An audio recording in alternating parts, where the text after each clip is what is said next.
और इसी बीच एक बड़ी खबर आपको बताते चले, टीएमसी के बड़े नेता दिनेश त्रिवेदी ने बीजेपी का औपचारिक रूप से दामन थाम लिया है और उन्होंने ये कहा है कि टीएमसी में भारी भ्रष्टाचार है। दिनेश त्रिवेदी ने इस दौरान ममता सरकार पर, ममता बनर्जी पर जमकर हमला बोला।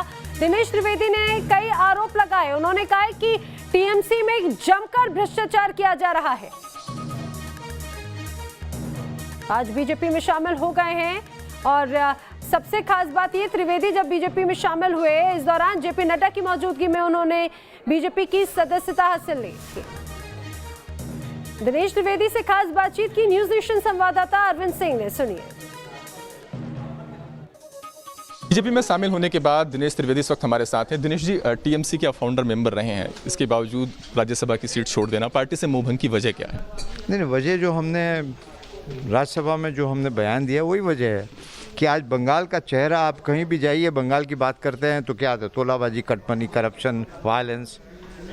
अब नड्डा जी के ऊपर भी वायलेंस हुआ तो ये बंगाल की छवि खराब हो रही थी और जहाँ पीस नहीं है वहाँ प्रॉस्पेरिटी नहीं हो सकती।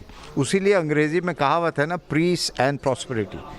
प्रॉस्पेरिटी एंड पीस नहीं कहते, पीस एंड प्रॉस्पेरिटी। बंगाल में पीस नहीं है, प्रॉस्पेरिटी नहीं हो सकती। भारतीय जनता पार्टी जो परिवर्तन सरकार में भी होगी और व्यवस्था में भी होगी।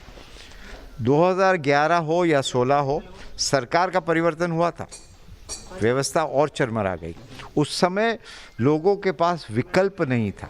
आज भारतीय जनता पार्टी ने एक बड़ा विकल्प दिया है और लोग प्रधानमंत्री की तरफ तो देखते हैं, पूरी दुनिया देखती है। आज वो विकल्प है और कल वो विकल्प आपको सत्ता में भी दिखेगा और व्यवस्था में भी दिखेगा। ये जो बदलाव है, क्या इसके पीछे ममता बनर्जी की जो मुस्लिम अपीजमेंट की जो पॉलिसी है वो भी जिम्मेदार है? मुस्लिम अपीजमेंट का जो आरोप लगते रहे हैं, जो सवाल लगते रहे हैं जी, ममता बनर्जी पर जो मुस्लिम अपीजमेंट के आरोप लगते हैं, देखिए वो तो एक फैक्टर है। देखिए, जब जनता सवाल करती है ना, जब धुआं निकलता है तो आग तो होगी ना कहीं ना। तो वही है जो आज स्टेज में जाकर आपको श्लोक बोलने पड़ते हैं। क्यों बोलने पड़ते हैं?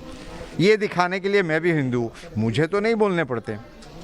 आज मुस्लिम भी उतने ही नाराज़ है, मुस्लिम प्रजा भी यही समझती है कि आपने हमारा उपयोग किया, दुरुपयोग किया। आपने हमें नागरिक की दृष्टि से देखा ही नहीं, आपने हमें वोट बैंक की ही दृष्टि से देखा। हम भी हिंदुस्तान के नागरिक हैं, हमको भी सत्ता में अपनी बात कहने का मौका मिलना चाहिए, वो नहीं मिल रहा था। आपने सिर्फ क्या किया कि हेलमेट पहने बिना आप मोटर बाइक चला सकते हैं, उससे ज़्यादा आपने मुसलमान के लिए किया ही नहीं।